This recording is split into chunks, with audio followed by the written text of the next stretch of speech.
Tu jarraa baasuusisu bataam itti ilaalu jireenyaa tottoltanirra.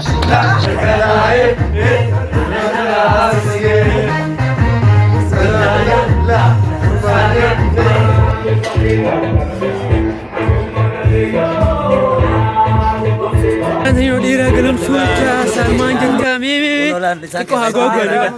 Hedduun dheeraadha isaan keessaa hedduun dheeraadha. Agartan kana yeroo ammaan tana mana obboleessa keenyatti shaashaa jechuudhaaf deemu jirra. Nuti kan agartu dhiira magaalaa Galamsoo Amiir Carcar Saadaam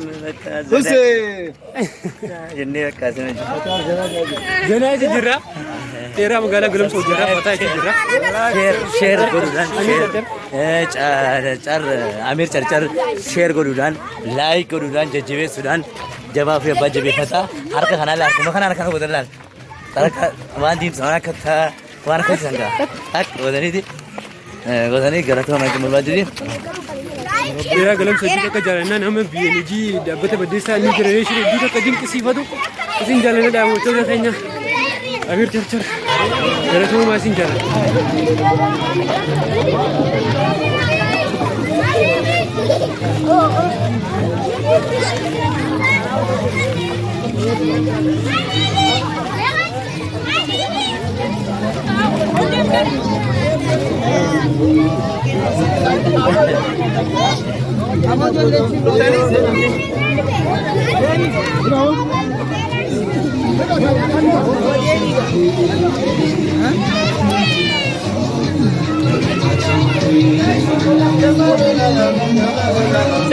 Jabir wala bukashti.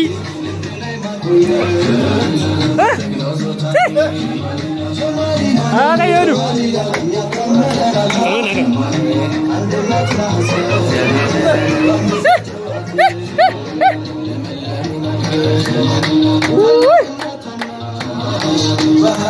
Tu jarraa baasuusisu bataam itti ilaalu jireenyaa tottoltanirra. Maashaallah.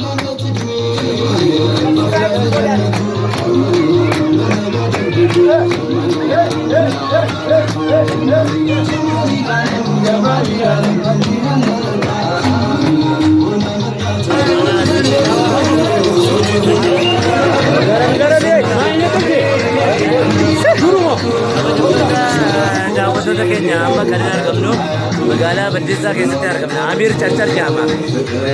Jabaa fi abbaa jabeeffataa yaadne mucaa mujjee laaltan qaamaan xiqqaadha. Keessi isaa guddaadha. Bakka namatti dhiyaatee beekaa dandeettii adda addaa qaba. Wantoota nama kofalchiisu wantoota nama bohaarsaniin onnee nama hundaa yeroo ammaa kanaa raasuudhaaf namoota wal kakkaa jiran jechuudha. Kanaaf YouTube isaa seentanii subscribe share godhuudhaan haa jajjabeessinu. Jabaa fi abbaa jabeeffataa Saadaam jaaniin abbaa BNG uummata nama rakkate gargaaruudhaan warreen bebbeekamu jechuudha.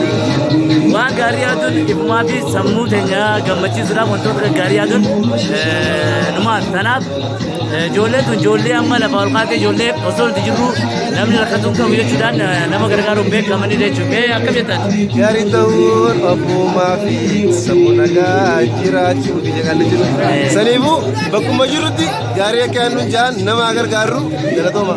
Kunis obboleessa keenya hedduu nama bakka hedduu nama jaalataa nama addaati nama cimaa bakka guddaa qabnu nama Saalim jedhama. Mee Saalimoo keenya asirratti maal? Mootummaa yoo wal jabeessine bareedaadha wal bira dhaabannee jabaan keenyas jabeessuun galatuma hedduu sin jaalanna.